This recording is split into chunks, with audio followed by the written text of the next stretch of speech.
E aí galera do EMF, tudo bem com vocês? Tô passando aqui rapidinho só pra avisar que esses 30 minutos aqui no YouTube são 100% gratuitos. Mas se você quer assistir essa aula completa e quantas vezes você quiser, acesse o nosso curso completo. O link vai estar aqui na descrição e você vai assistir essa e várias outras aulas quantas vezes você quiser. Fica com essa aula muito massa pra você com o Pedro Júnior. Fala galera, tudo bem com vocês? Professor Pedro aqui. E hoje a gente vai resolver muitas questões dentro de hemoterapia e hematologia, tá certo? Tudo que a gente já viu aí nos últimos vídeos que a gente postou, tá? Vão ser desvendados aqui algumas questões, todas elas, tá? No módulo de hoje da EBSER, tá? Eu trouxe aí questões desde 2014, já estou com minha caneta em mãos porque a gente vai fazer muita anotação a respeito dessas questões. Só que antes disso eu queria dar um aviso importante para vocês. A nossa portaria, né, que é a portaria número 158, que é a principal que a gente deve ter domínio, a última atualização dela foi em 2016. Então, todas as questões, tá, envolvendo hemoterapia principalmente, devem ser revistas, porque anteriores ao ano de 2016, algumas delas podem ter modificação aí na interpretação e na resposta correta, tá? Não é porque você vai pegar uma questão de 2012, 2011, por exemplo, que ela vai estar correta ainda hoje em dia por conta dessas atualizações, certo?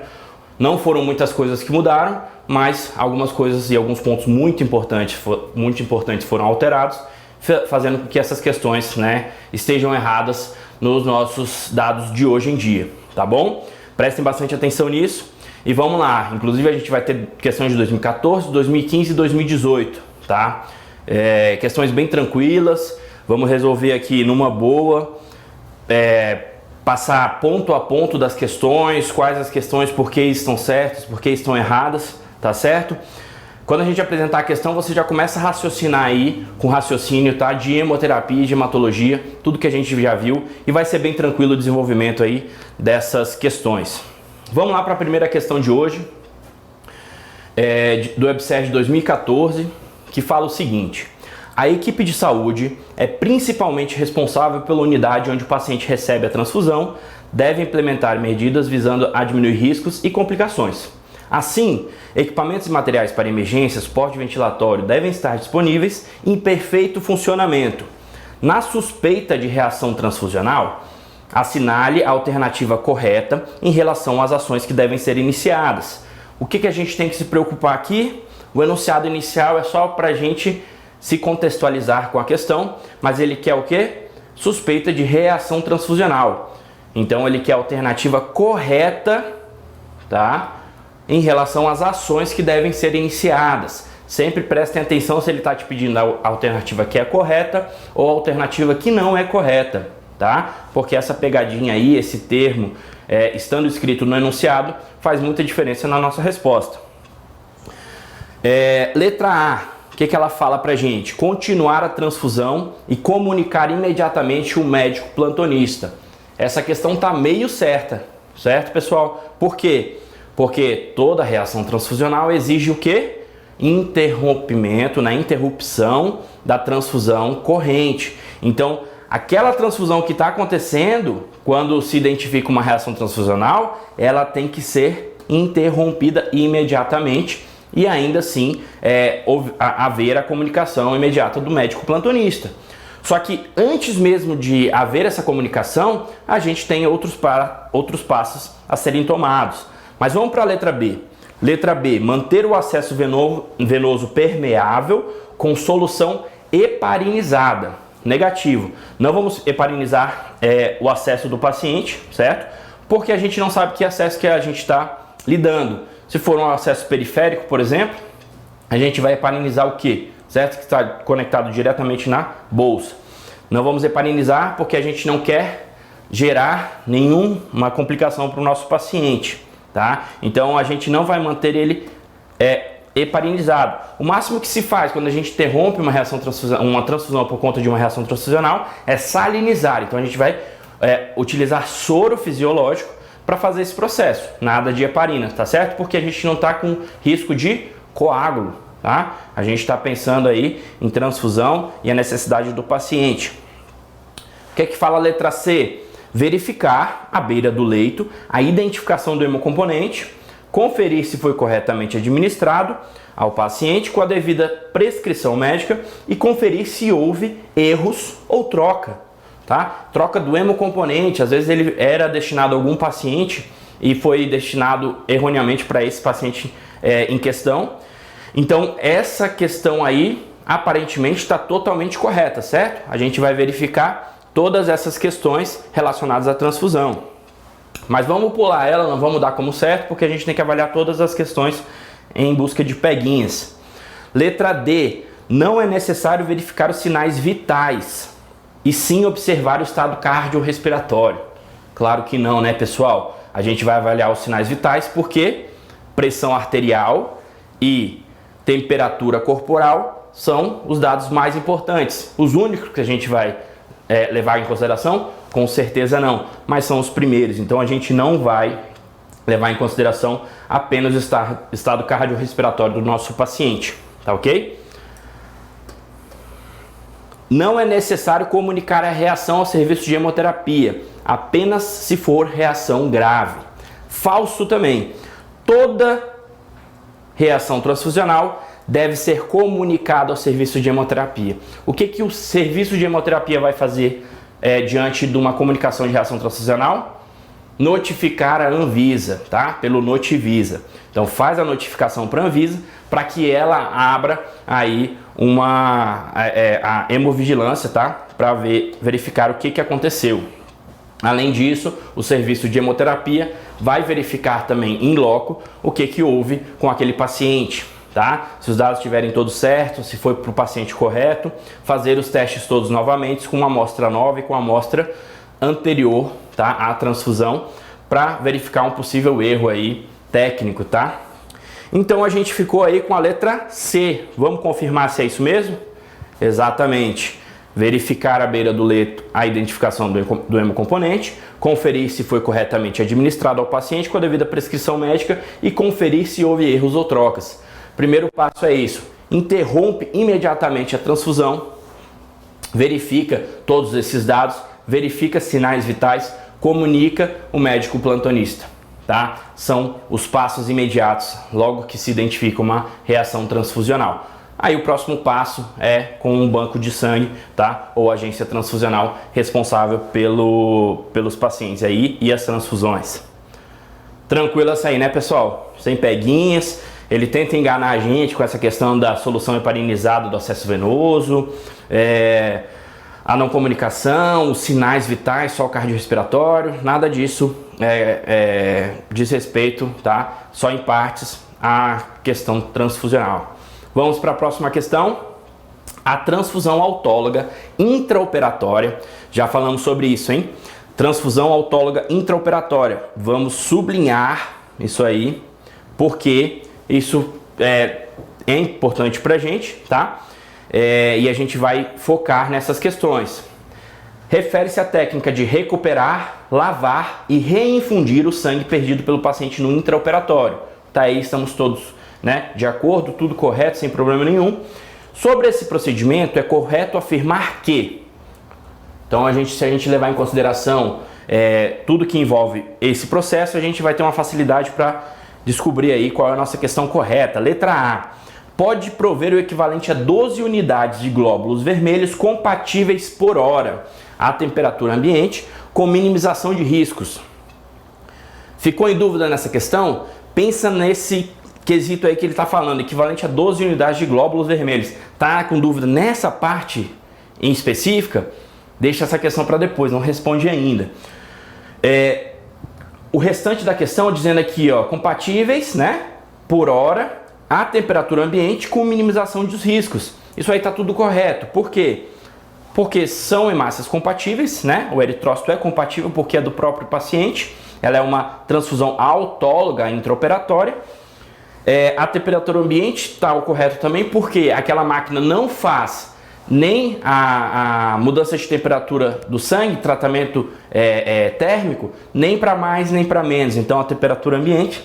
E a minimização dos riscos é justamente porque o sangue é do próprio paciente, ele não corre risco com relação à reação transfusional. Tá? Mas vamos pular essa aí antes de responder para ver o que as outras questões nos dizem, tá? As outras opções.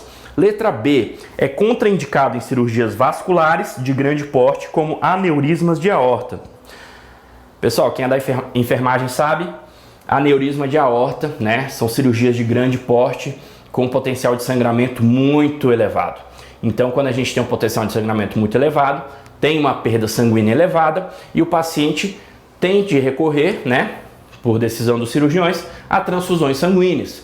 Para minimizar essas transfusões sanguíneas, já que transfusões sanguíneas sempre são carregadas de riscos para o paciente, né, porque os doadores são diferentes dos nossos pacientes, a gente tem que usar todas as técnicas possíveis. Então ele é totalmente indicado nesses casos, tá? Essa contraindicação não é válida.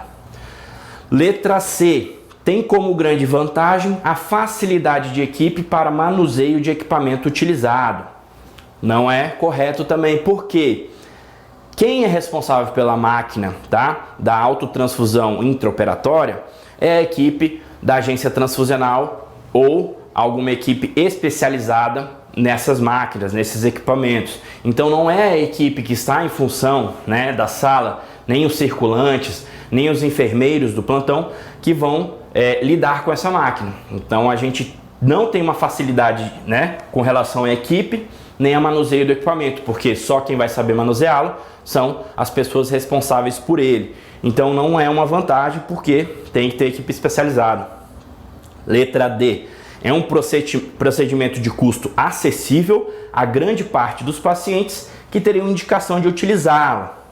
Falso também, pessoal, porque o custo da autotransfusão intraoperatória é muito elevado. Então, pacientes de SUS, né, nem sempre têm acesso a esses kits, né, muito menos na rede pública aí que a gente tem dificuldade de materiais. Então, como o custo é alto, nem todos os pacientes têm esse acesso.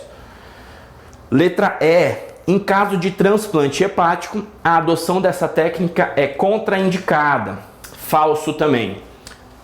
Transplante hepático é uma cirurgia onde a gente tem um grau de sangramento geralmente muito elevado também, tá? Ou pelo menos riscos, né, de sangramento, se a gente for levar em consideração que pode ter aderência de tecidos e órgãos, né? Isso pode aumentar aí a chance de sangramento. Então tem uma grande indicação. Existem contraindicações de alguns transplantes hepáticos, mas quais são essas contraindicações?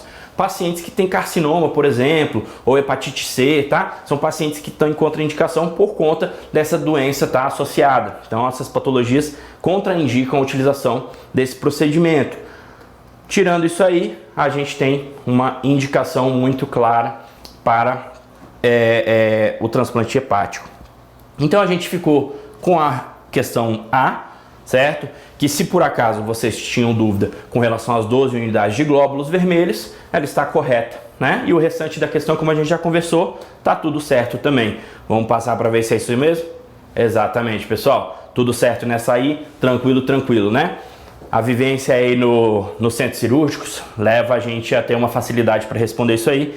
E quem não vivenciou isso, não tem essa experiência clínica, né, de trabalho, viu, pelo menos durante a faculdade, a existência desse processo, desse procedimento, e a gente viu nas nossas aulas aí que já passaram também a respeito desse processo.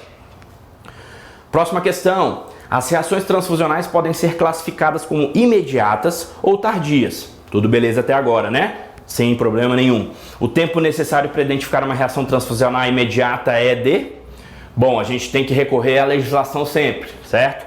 Só que, como a gente já estudou isso aí, temos vídeos a respeito sobre esse assunto, a gente sabe que a reação transfusional imediata, ela ocorre durante a transfusão, porque ela é imediata, ela é aguda, ela se apresenta o mais rápido possível, ou até 24 horas após a transfusão.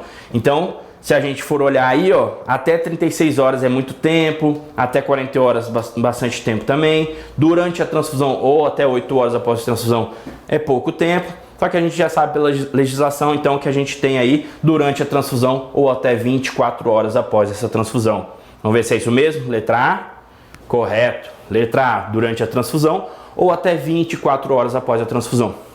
Vamos para a próxima questão, porque essa aí foi muito fácil, né, pessoal? Também relacionado aí à legislação, né?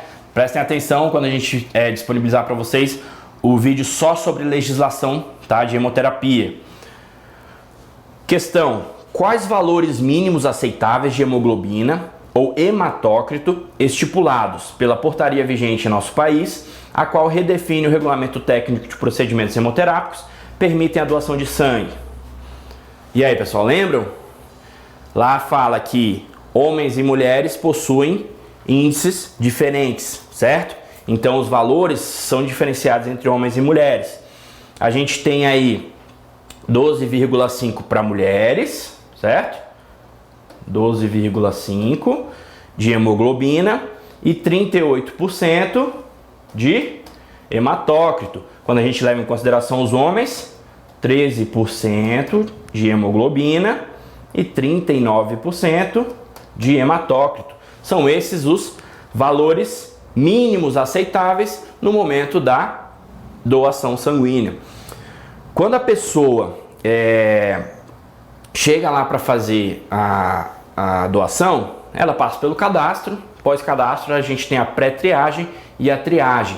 Nessa pré-triagem, que pode ser feita inclusive por técnicos de enfermagem e enfermeiros, vão ser avaliados esses dados, tá? Para ver a hemoglobina ou hematócrito do nosso paciente, assim como a pressão arterial e o peso do mesmo, tá? Para ver se ele vai ter condições de doar o sangue naquele dia ou não. Então, levando em consideração aí esses dados, a gente tem a letra B como resposta certa. Vamos ver se é isso mesmo? Correto. Então a gente tem aí uma hemoglobina de 12,5 ou hematócrito de 38% para mulheres, uma hemoglobina de 13 e hematócrito de 39 para homens. Beleza, pessoal? Vamos avançar um pouquinho aí e entrar agora no terror do pessoal do concurso, né? Que é o CESP. Esse é o concurso mais recente que teve do EBSER, tá? Que foi no ano passado, em 2018. E a gente tem que julgar todos os itens. E isso pode ser um dificultador aí, mas não para vocês que estão muito bem preparados para isso, tá ok? Vamos lá então. Com relação à biossegurança em um serviço de hemoterapia, julgue os itens a seguir. Vamos lá, item 41 da EBSER 2018 pela banca do CESP.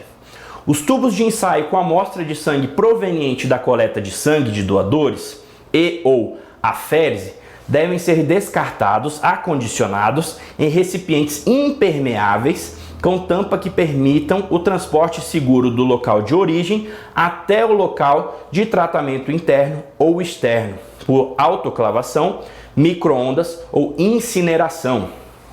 Identificados com símbolo de risco biológico, depois de tratados, devem ser acondicionados em sacos vermelhos e encaminhados para disposição em aterro sanitário.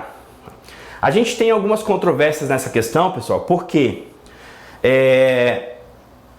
não é todo o trajeto que a gente vai conseguir fazer, tá? Ele 100% em recipientes, tá? Com tampa. Claro que esse é o ideal, tá? Então, pressuposto que se tem aí o produto, né, descartado de maneira correta. Só que aí a gente vê aqui no final que após, né, o tratamento desse descarte é que ele vai ser acondicionado em sacos vermelhos e encaminhados para disposição em aterro sanitário, tá?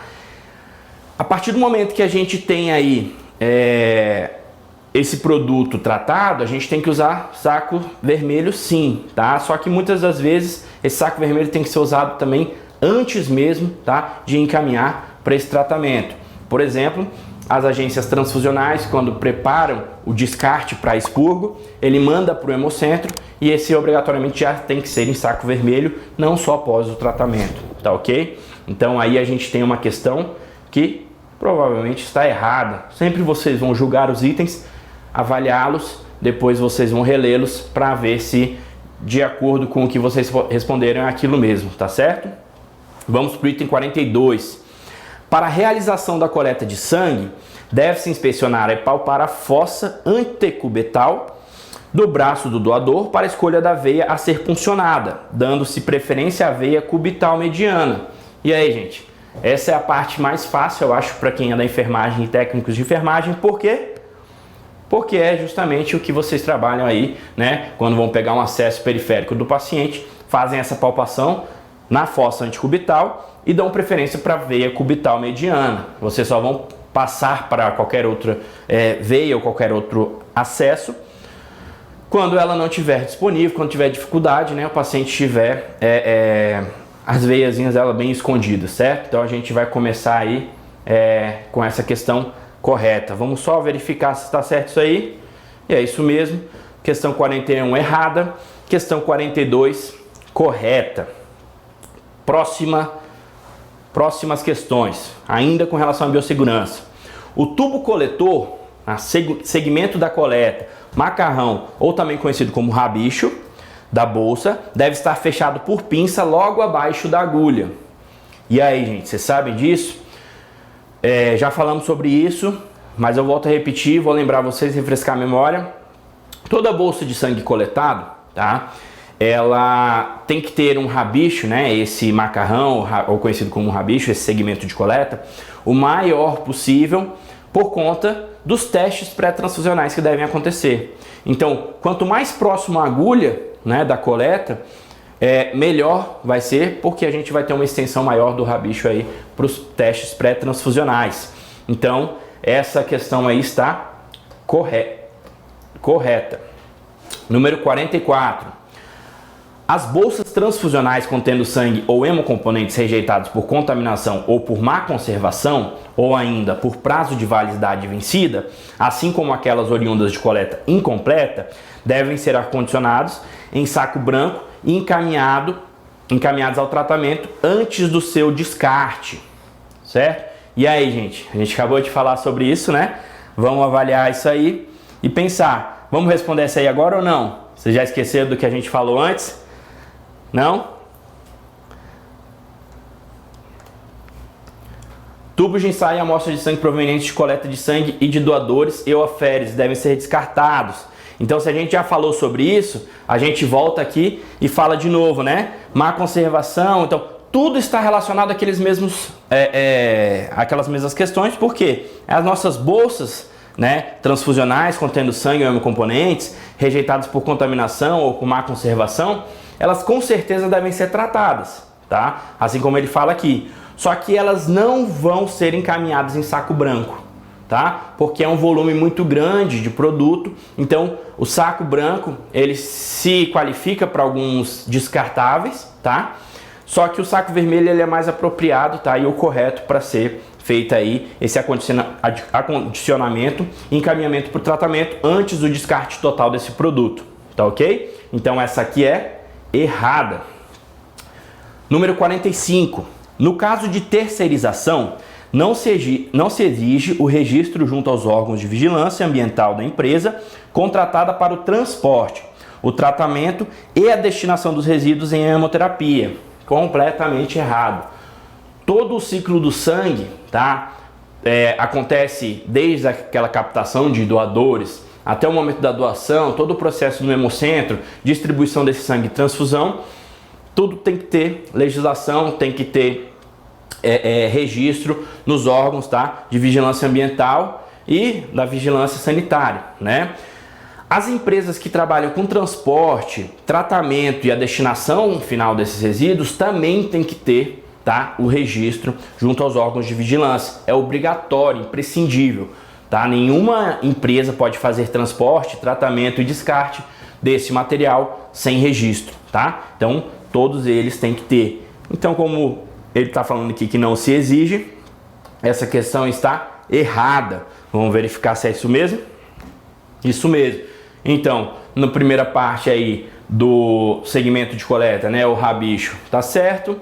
A questão do encaminhamento, né, do material e da exigência de registro está errado por motivos que a gente já falou. Próximas questões, questão número 46. O serviço de hemoterapia deve possuir equipamentos suficientes e compatíveis com as atividades realizadas, devidamente identificadas, bem como estabelecer programa que inclua qualificação, calibração, manutenção preventiva e corretiva dos equipamentos e instrumentos, mantendo os respectivos cronogramas e registros. Sem peguinha aí, sem dificuldade. Se você for pela lógica, você já sabe que essa questão está correta, porque todo serviço da saúde precisa disso. Não é porque é hemoterapia que vai ser diferente. Então, por que ele fala aqui equipamentos suficientes e compatíveis com as atividades? Porque existe uma diferença entre agência transfusional e banco de sangue, por exemplo. Então você vai ter materiais e equipamentos de acordo com as suas atividades, sejam elas de agência transfusional, sejam elas de banco de sangue, tá certo? Então, como existe essa diferença, a gente precisa aí ter os equipamentos suficientes e compatíveis com as atividades. Então essa aqui está correta. E a questão 47? O controle de qualidade dos concentrados de hemácias e dos concentrados de plaquetas deve ser realizado em pelo menos 10% da produção ou 12 unidades por mês, o que for maior, tá? Essa questão aí está errada, pessoal. Segundo a legislação, quando a gente trata de hemácias, plaquetas, plasma e crioprecipitado, esse percentual é diferente, tá? Só que nessa questão que ela está cobrando aqui, que sai concentrados de hemácias, não são 10%, tá? É apenas 1%, tá? Ou 10 unidades por mês. Porque se a gente for usar como controle de qualidade 10%, primeiro que a gente vai ter, né, a perda aí de um volume, né, quantitativo muito grande no número de hemocomponentes disponíveis, simplesmente para fazer o controle de qualidade. Então é 1% ou 10 unidades no mês, o que for maior. E aí a gente tem aí um controle de qualidade aceitável, tá certo? Então essa questão aí, número 47, está errada. Vamos verificar se é isso mesmo? Correto. Sem problema nenhum, essas duas questões aí foram dadas, né, pessoal? Era só lembrar da legislação e essa questão da quantidade aí de percentual. Prestem bastante atenção quando vocês forem estudar a portaria, porque esses dados de armazenamento, temperaturas, datas de validade, percentual do controle de qualidade, tudo isso sempre é cobrado, porque uma alteração no numeral que está sendo descrito ali, você acaba se perdendo, se confundindo e podendo errar essa questão. Então, quando você presta bastante atenção na portaria, a gente sabe que vai levar numa boa essas questões e ter sucesso aí nos concursos. Tá certo, pessoal? A gente vai dar um breve intervalo agora para dar continuidade logo em seguida. Pessoal que tem o curso completo aí, acompanha a gente no próximo vídeo. Valeu? Até mais!